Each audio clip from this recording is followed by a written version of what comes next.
Fits, దీన్నే మనం medical టర్మినాలజీలో epilepsy అని, సీజర్స్ అని పిలుస్తూ ఉంటాం. సహజంగా ఎపిలెప్టిక్ కేర్ అంటే ఫిట్స్ వచ్చినప్పుడు తీసుకోవాల్సిన జాగ్రత్తలు 2 రకాలు ఉంటాయండి. ఒకటి పేషెంట్గా మనలో ఎవరికైనా ఫిట్స్ ఉంటే తీసుకోవాల్సిన జాగ్రత్తలు, చుట్టుపక్కల ఉన్న మనం ఫిట్స్ గురించి కొంత అవగాహన ఏం తెచ్చుకోవాలి అన్నది. మీలో ఎవరికైనా సరే ఫిట్స్ వచ్చే వాళ్ళు ఉన్నా, లేదంటే మీ ఫ్యామిలీలో ఎవరైనా ఉన్నా, ఫస్ట్ది సెల్ఫ్ డ్రైవింగ్ చేసినప్పుడు కనుక ఫిట్స్ వచ్చినాయి అనుకోండి, చాలా ఇబ్బంది పడమైన పరిస్థితులు మనకే కాదు ఎదుటి వాళ్ళకి కూడా క్రియేట్ అవుతాయి. రెండోది ఏంటంటే కుకింగ్.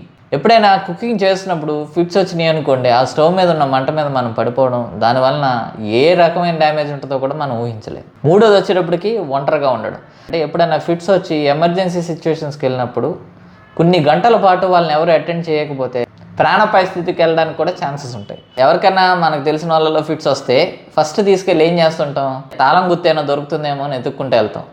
అది తీసుకుని వచ్చి వాళ్ళ చేతిలో పెట్టడానికి ప్రయత్నిస్తాం. సైంటిఫికల్లీ దీనికి ఏ విధమైన ఎక్స్ప్లెనేషను లేదు. తాళం గుర్తు పట్టుకోవడం వల్ల ఎవరికి కూడా ఫిట్స్ ఆగవు. ఆ తాళం గుర్తు ఎత్తుక్కోవడానికి వెళ్ళడం గంట కూడా చుట్టుపక్కల ప్రదేశాల్లో ఏమైనా సరే సూదిగా ఉండి షార్ప్గా ఉన్న వస్తువులు ఉన్నాయంటే ముందు వాటిని పక్కకు తొయ్యాలి. తల దేనికి తగలకుండా బలంగా పడిపోనివ్వకుండా తలని మనం ప్రొటెక్ట్ చేయగలిగితే ఆ ఫిట్స్ వచ్చిన పేషెంట్కి మనం చేసిన మేలు చాలా పెద్దది.